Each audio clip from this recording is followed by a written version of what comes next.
Hello viewers, welcome to our channel education of West Bengal. তো বন্ধুরা, আজ আমি দশম শ্রেণীর কবিতা অসুখী একজন কবিতার প্রতিটি লাইন ধরে ধরে পুঙ্খানুপুঙ্খ বিশ্লেষণ ও প্রতিটি শব্দের অর্থ তোমাদের কাছে তুলে ধরবো এক বিশেষ আলোচনার মাধ্যমে। তো প্রথমেই বলে রাখি, যারা মাধ্যমিক পরীক্ষা এবছর দেবে অথবা আগামী বছর দেবে তারা অবশ্যই কিন্তু আমাদের চ্যানেলটি সাবস্ক্রাইব করে নাও, কারণ এই চ্যানেলে তোমরা মাধ্যমিক পরীক্ষার সমস্ত বিষয়ের সাজেশন পাবে পরীক্ষার আগে। তো এই ভিডিওটি তৈরি করেছি আমি অক্লান্ত পরিশ্রমের দ্বারা। তো তোমরা যদি এই ভিডিওটিকে একটা লাইক করো এবং আমার চ্যানেলটিকে সাবস্ক্রাইব করো, তাহলে আমার পরিশ্রম সার্থক হবে। এছাড়া তোমার বন্ধুদেরকেও কিন্তু এই ভিডিওটি শেয়ার করতে পারো। আর বেশি কিছু না বলে মূল আলোচনায় আসা যাক। তো এই কবিতাটি অসুখী একজন কবিতাটি তোমাদের কাছে প্রতিটি লাইন ধরে ধরে প্রতিটি শব্দের অর্থ তুলে ধরার আগে কবির সম্বন্ধে কিছু বলে নেওয়া যাক। তো কবিতা হচ্ছে অসুখী একজন, কবি হচ্ছেন পাবলো নেরুদা। পাবলো নেরুদা নামটি কিন্তু কবির আসল নাম নয়, এটি কবির ছদ্মনাম। পাবলো নেরুদা ছিলেন দক্ষিণ আমেরিকার চিলি নামক দেশের এক বিখ্যাত কবি ও দক্ষ রাজনীতিবিদ। চিলির পার্লে শহরে 1904 খ্রিস্টাব্দের 12ই জুলাই জন্মগ্রহণ করেন। অর্থাৎ তার জন্ম 1904 খ্রিস্টাব্দে। অর্থাৎ তোমরা অবশ্যই বুঝতে পারছো যে তিনি তার জন্ম যেহেতু 1904 খ্রিস্টাব্দে, তাহলে কিন্তু তিনি পরপর কিন্তু দুটি বিশ্বযুদ্ধ দেখেছিলেন। অর্থাৎ কবিতাটি কিন্তু সেই যুদ্ধের প্রেক্ষাপটেই রচিত। ঠিক আছে। তো তার অর্থাৎ কবি পাবলো নেরুদার প্রকৃত নাম হলো নেপতালি রিকার্দো রেস বাসুয়ালতো। তাহলে কবির প্রকৃত নাম কি না, নেপতালি রিকার্দো রেস বাসুয়ালতো। এবার হয়তো তোমাদের অনেকেরই মনে হতে পারে যে পাবলো নেরুদা তথা নেপতালি রিকার্দো রেস বাসুয়ালতো এই কবিতাটি কি বাংলায় লিখেছিলেন? না, তিনি এই কবিতাটি স্প্যানিশ ভাষায় রচনা করেন। কবিতাটিকে বাংলা ভাষায় ভাষান্তর করেছেন আমাদেরই একজন বিখ্যাত বাঙালি কবি, বাঙালি লেখক নবারুণ ভট্টাচার্য। এতক্ষণ যা বললাম তা তোমাদের অবশ্যই মনে রাখতে হবে। এই কবিতাটি থেকে প্রতি বছরই কোনো না কোনো প্রশ্ন মাধ্যমিক পরীক্ষায় পড়ে, তাই এটি খুবই গুরুত্বপূর্ণ একটি কবিতা। তোমরা একটু মনোযোগ সহকারে এই ভিডিওটা যদি প্রথম থেকে শেষ পর্যন্ত দেখো এবং শোনো, তাহলে অবশ্যই কিন্তু বুঝতে কোনো অসুবিধা হবে না। তো চলো কবিতাটিতে যাওয়া যাক। তো কবিতাটির নাম কি না, অসুখী একজন, কবি পাবলো নেরুদা। তো কবিতাটি যুদ্ধের প্রেক্ষাপটে রচিত এক রোম্যান্টিক কাহিনী। কবিতার নামকরণ থেকেই বোঝা যায় যে কবিতাটি অতৃপ্ত কোনো বাসনার প্রতিচ্ছবি। তো কবিতার প্রথম লাইন, আমি তাকে ছেড়ে দিলাম অপেক্ষায় দাঁড় করিয়ে রেখে দরজায়, আমি চলে গেলাম দূর দূরে। এখানে আমি বলতে কবিতার কথক অর্থাৎ স্বয়ং কবি, আর তাকে বলতে কবির ভালোবাসার প্রিয়জনকে বোঝানো হয়েছে। ছেড়ে দিলাম কোথার মানে সৈনিক কবি রাষ্ট্রের প্রয়োজনে অথবা নিজের দেশকে মুক্তিদানের লক্ষ্যে নিজের ভালোবাসার প্রিয়জনকে ছেড়ে ছেড়ে দেশ ছাড়তে বাধ্য হয়েছিলেন। অপেক্ষায় দাঁড় করিয়ে রেখে দরজায়, অর্থাৎ কবির সেই প্রিয়জনের মনে কবি আবার ফিরে আসবে এমন একটা আশা জাগিয়ে প্রিয়জনকে দরজার সামনে দাঁড়িয়ে থাকা অবস্থায় প্রিয়জনের দরজার সামনে দাঁড়িয়ে থাকা অবস্থায় তিনি বিদায় নিলেন। আমি চলে গেলাম দূর দূরে, অর্থাৎ আমি বলতে এখানে কবিতার কবি তো চরম অতৃপ্তি নিয়ে তার প্রিয়জনের থেকে অনেক দূরে চলে গিয়েছিলেন। এখানে দূর দূরে বলতে কবি বোঝাতে চেয়েছেন বিশেষ প্রয়োজনের তাগিদে তিনি দূর থেকে দূরে, অনেক দূরে নিরুদ্দেশ হয়ে গিয়েছিলেন। চলতে চলতে ধীরে ধীরে একটু একটু করে অল্প দূরে থাকতে থাকতে অনেক দূরে চলে গিয়েছিলেন, যেখানে বাতাস আসে না, যেখানে পাখি ডাকে না, এমন এক গভীর দূরত্বের কথা বোঝানো হয়েছে এখানে। এই প্রথম 3 লাইনে আমরা বুঝতে পারলাম কবি বিপ্লবের আদর্শে উদ্বুদ্ধ হয়ে লড়াই করতে যায় ও এই যাওয়ার পথে যে তার সংসার প্রিয়জন সব কিছুই পেছনে ফেলে যায়। ঠিক আছে, এই প্রথম 3 লাইন এটাই আমরা বুঝতে পারলাম। তো কবিতার পরের লাইন, সে জানতো না আমি আর কখনো ফিরে আসবো না। অর্থাৎ সে বলতে কবির ভালোবাসার প্রিয়তমা জানতো না যে কবি এই যে গেল সে আর কখনো ফিরে আসবে না, এই তার শেষ চাওয়া। তো এখান পর্যন্ত আমরা পড়লাম। তারপর পরের কয়েকটি লাইন থেকে আমরা বুঝতে পারবো যে সময় কিভাবে কবির তার বাসভূমি ত্যাগ করার পর অর্থাৎ দেশ ত্যাগ করার পর সময় কিভাবে অতিবাহিত হচ্ছে। ঠিক আছে, তো চলো পড়া যাক। একটা কুকুর চলে গেল, হেঁটে গেল গির্জার এক নাম, একটা সপ্তাহ আর একটা বছর কেটে গেল।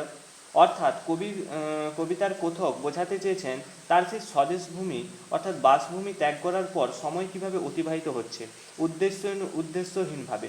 একটা কুকুর সেই রাস্তা দিয়ে হেঁটেছে, ও কখনো ঈশ্বরের আরাধনায় মগ্ন কোনো এক খ্রিস্টান সন্ন্যাসিনী সেই পথ ধরে হেঁটেছে।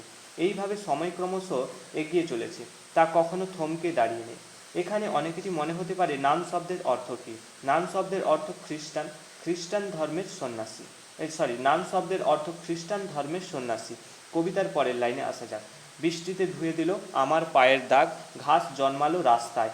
অর্থাৎ যখন কবি নিজের বাসভূমিতে বসবাস করতেন তখন সেখানে রাস্তার ওপর চলাচলের ফলে কবির পদচিহ্ন দৃশ্যমান ছিল, কিন্তু যখন কবি নিজের স্বদেশকে ছেড়ে চলে গেলেন তারপর ধীরে ধীরে সময় যত অতিবাহিত হচ্ছে তার সাথে সাথে কবির সেই বাসভূমিতে অনুপস্থিতির ছবি ফুটে উঠেছে।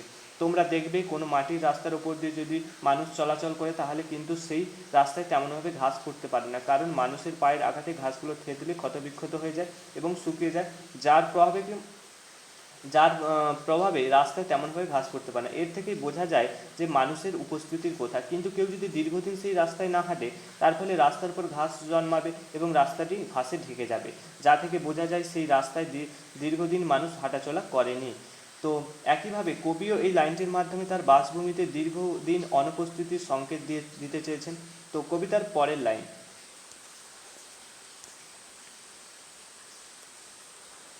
আর একটার পর একটা পাথরের মতো পরপর পাথরের মতো বছরগুলো নেমে এলো তার মাথার উপর। অর্থাৎ কবির ফিরে আসার আশায় দীর্ঘ প্রতীক্ষারত ভালোবাসার সেই প্রিয়জন কবির অনুপস্থিতিতে এক একটা বছর যেন সেই প্রিয়জনের পাথরের শক্ত কঠিন ও ভারী বোঝার মতো কাটছিল। দীর্ঘ বিচ্ছেদ বেদনা নিয়ে সে একা একা দিন কাটাচ্ছিল। এখানে এক একটা পাথর বলতে কেটে যাওয়া এক একটা বছরকে বোঝানো হয়েছে।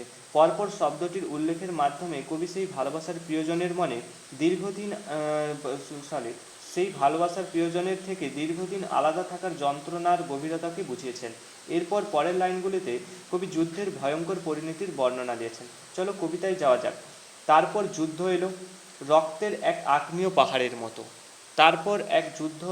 রক্তের এক আগ্নেয় পাহাড়ের মতো। অর্থাৎ কবি তার ভালোবাসার প্রিয়জনকে অপেক্ষায় রেখে দূরে চলে যাওয়ার পর হঠাৎই একদিন ভয়াবহ যুদ্ধ আসে। আর সেই যুদ্ধ কেমন করে আসে?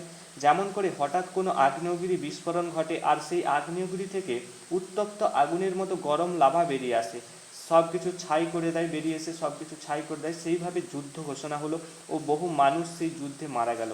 তাদের রক্তস্রোত আগ্নেয়গিরির লাভার মতো বয়ে চলল। যুদ্ধ বয়ে নিয়ে এলো ধ্বংস আর মৃত্যুর স্তূপ। তো কবিতার পরের লাইন। শিশু আর বাড়িরা খুন হলো, সেই মেয়েটির মৃত্যু হলো না। অর্থাৎ এখানে বলে রাখি যুদ্ধ শব্দের অর্থ যখন যুদ্ধ হয় সেই নারকীয় সংগ্রামে ভালো খারাপ ছোট বড় সকল প্রকারের মানুষ কিন্তু নৃশংস হিংস্র পৈশাচিক বিভৎসতার শিকার হয়। তাই কবি এখানে বলেছেন শিশুদের খুন করা হলো। বাড়িরা খুন হলো মানে কি? বাড়িরা খুন হলো মানে হচ্ছে সেই ভয়ঙ্কর যুদ্ধে বাড়িঘর সব ধ্বংস হয়ে গেল। ঠিক আছে, তো যুদ্ধ হিংসা দাঙ্গা মানুষ শিশু এই বাড়িঘর সব কিছু, তাহলে কি যুদ্ধ হিংসা দাঙ্গা কী করে না মানুষ শিশু ও বাড়িঘর সব কিছুকে ধ্বংস করে দিতে পারলেও কিন্তু সেই মেয়েটিকে অর্থাৎ প্রিয়জনের ভালোবাসাকে স্পর্শ করতে পারলো না। এত পরিবর্তনের মধ্যেও প্রিয়জনের সেই ভালোবাসা বেঁচে রইল, কারণ ভালোবাসা শাশ্বত চিরন্তন অমর, তার মৃত্যু নেই। যুদ্ধ সব কিছুর বিনাশ করতে সক্ষম হলেও অন্তহীন গভীর ভালোবাসাকে সে ধ্বংস করতে পারে না। শত শত মৃত্যুর মাঝেও ভালোবাসা অমর অপেক্ষারত।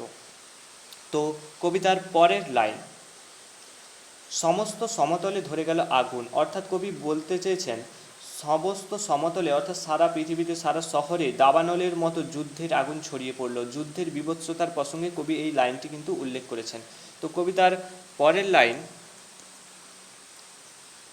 শান্ত হলুদ দেবতারা যারা হাজার হাজার বছর ধরে ডুবেছিল ধ্যানে। এখানে কবি দুটি বিশেষণ ব্যবহার করেছেন কিন্তু, শান্ত ও হলুদ। কবি দেবতাদের শান্ত কেন বলেছেন? কারণ কবির কল্পনায় দেবতাদের সেই মূর্তিগুলি হাজার হাজার বছর ধরে যেন নিশ্চুপভাবে ধ্যানে মগ্ন ও জড় নিস্তব্ধতায় আচ্ছন্ন ছিল। তাই কবি এখানে দেবতাদের শান্ত বলেছেন আর হলুদ দেবতা বলেছেন, কারণ দেবতাদের সেই মূর্তিগুলির প্রাচীনত্বের জীর্ণ মালিন্যে যেন হলুদ হয়ে গিয়েছে। তোমরা দেখবে কোনো কাগজ যদি অনেক পুরনো হয় তাহলে কি সেই কাগজটি হলদে হয়ে যায়, অনেক সময় কেটে যাওয়ার পর যদি সেই কাগজটা দেখো অনেকটা হলদে হয়ে যায়। একইভাবে কবি দেবতাদের মূর্তির প্রাচীনত্বের পরিচয় দিতে গিয়ে এই হলুদ শব্দটি কিন্তু ব্যবহার করেছেন। কবিতার পরের লাইন। উল্টে পড়ল মন্দির থেকে টুকরো টুকরো হয়ে, তারা আর স্বপ্ন দেখাতে পারলো না। অর্থাৎ যুদ্ধের ভয়ানক মারণ ক্ষমতাকে কোনো দেবদেবীও ঠেকাতে পারলো না। সব কিছু ধ্বংসের সাথে সাথে দেবতাদের মূর্তিও ভেঙে চূর্ণ বিচূর্ণ হয়ে ভেঙে পড়ল মাটিতে। এ আসলে দেবতাদের ভেঙে পড়া নয়, মানুষের ঈশ্বর ও বিশ্বাসের ভেঙে পড়া, এতদিনের দৈব গরিমার ভেঙে পড়া। দেবতারা আর স্বপ্ন দেখাতে পারল না, কারণ ভয়ঙ্কর যুদ্ধ নামার ফলে শহর ধ্বংস হয়ে গেল, মন্দিরের দেবতাদের মূর্তিও ধ্বংস হয়ে গেল, যার ফলে তারা আর মানুষকে আর স্বপ্ন দেখাতে পারল না। এই ভয়ঙ্কর যুদ্ধে দেবতার ওপর মানুষের বিশ্বাস ভেঙে গেল। তো কবিতার নেক্সট লাইন, কবিতাটির পরের লাইন, সেই মিষ্টি বাড়ি, সেই বারান্দা, যেখানে আমি ঝুলন্ত বিছানায় ঘুমিয়েছিলাম, গোলাপি গাছ, ছড়ানো করতলের মতো পাতা, চিমনি, প্রাচীন জলতরঙ্গ, সব চূর্ণ হয়ে গেল, জ্বলে গেল আগুনে। অর্থাৎ কবি যুদ্ধের পর যখন সব কিছু ধ্বংস হয়ে গেছে, কবি তখন স্মৃতিচারণা করছেন। অর্থাৎ যুদ্ধের পর যখন সমস্ত কিছু ধ্বংস হয়ে গেছে, তখন কবিকে স্মৃতিচারণা করছেন। কবি যে বাড়িটিতে থাকতেন, সেই বাড়ির বারান্দা, যার ঝুলন্ত বিছানায় কবি ঘুমিয়ে থাকতেন। আর গোলাপি গাছ বলতে কিন্তু কবি এখানে গোলাপ গাছকে বোঝায়নি, ঠিক আছে। গোলাপি গাছ বলতে এক ধরনের গোলাপি পাতাবাহারের গাছ, যার পাতাগুলো ছড়ানো করতলের মতো, অর্থাৎ টান টান করে হাতের তালুর যেমন 5টা আঙুল যেমন দেখতে লাগে ঠিক তেমন, ঠিক আছে। সেই পাতাবাহার গাছের পাতাগুলোও ঠিক তেমন। শহরের কলকারখানার চিমনি এবং প্রাচীন জলতরঙ্গ, অর্থাৎ পুরনো এক ধরনের বাদ্যযন্ত্র। প্রাচীন জলতরঙ্গ বলতে এখানে পুরনো এক ধরনের বাদ্যযন্ত্র, যে বাদ্যযন্ত্রে জল ভরা থাকে ও জলের তরঙ্গে সেই বাদ্যযন্ত্র থেকে সুরের সৃষ্টি হয়, ঠিক আছে। তো কবিতার পরের লাইন, সেখানে ছিল শহর, সেখানে ছড়িয়ে রইল কাঠ কয়লা, দোমড়ানো লোহা ও মৃত পাথরের মূর্তির বিভৎস মাথা। অর্থাৎ কবি বলতে চেয়েছেন, যেখানে কিছু সময় আগে শহর ছিল, মানুষজন ছিল, ঘরবাড়ি ছিল, মন্দির, কলকারখানা, চিমনি ছিল, সব কিছু চূর্ণ ও ধ্বংস হয়ে গেল। ভয়াবহ যুদ্ধের আগুনে সমস্ত শহরটা পুড়ে গেল, বিভৎসতার চিহ্নরূপে ছড়িয়ে ছিটিয়ে রইল কাঠ কয়লা, দোমড়ানো লোহা। অর্থাৎ আমরা জানি দোমড়ানো লোহা বলতে কি, আমরা জানি ঘরবাড়ি তৈরি করতে রড লাগে, রড বা লোহা লাগে। তাই যখন শহরের সমস্ত ঘরবাড়ি ধ্বংস হয়ে গেছে যুদ্ধের তাণ্ডবে, তো সেই সময় ঘরবাড়ির রড বা লোহা দুমড়ে মুচড়ে গেছে, আর মৃত মানুষগুলোর মাথাগুলো যেন পাথরের মূর্তির মতো শহরের বুকে পড়ে আছে।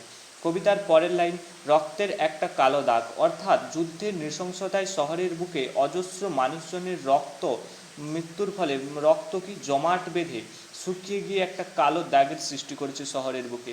আসলে এখানে কবি যুদ্ধের ভয়াবহতাকে বোঝাতে এই লাইনটি কিন্তু ব্যবহার করেছেন, যে রক্তের একটা কালো দাগ। কবিতার শেষ এবং গুরুত্বপূর্ণ লাইন, আর সেই মেয়েটি আমার অপেক্ষায়।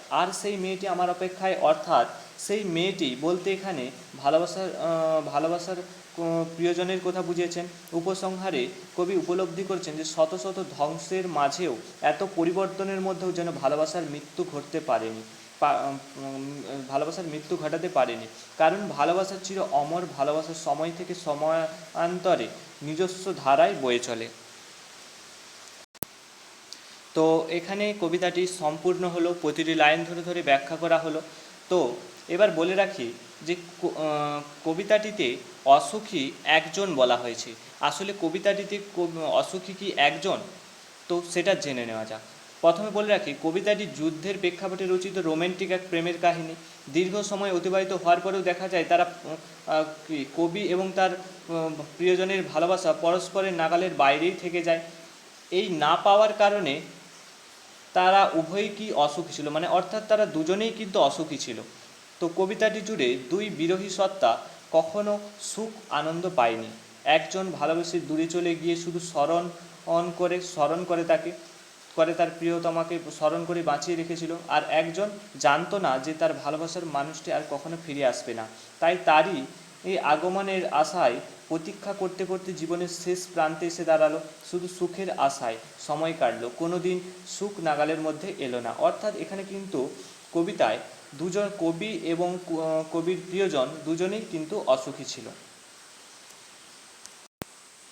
এবং এখানে কবি কবিতাটিতে শেষ লাইনটিতে বলেছেন, আর সেই মেয়েটি আমার অপেক্ষায়। অর্থাৎ অন্যদিকে কবিও ফিরে আসতে চান তার প্রতীক্ষামান ভালোবাসার কাছে। সব কিছু ধ্বংসের মাঝেও কবি হৃদয়ে অপেক্ষারত নারীটির মৃত্যু নেই। কবির অতৃপ্তি মন তার কাছে বারবার ফিরে আসতে চাই বলেই কিন্তু কবি শেষকালে উপসংহারে বলে ওঠেন, আর সেই মেয়েটি আমার অপেক্ষায়। অর্থাৎ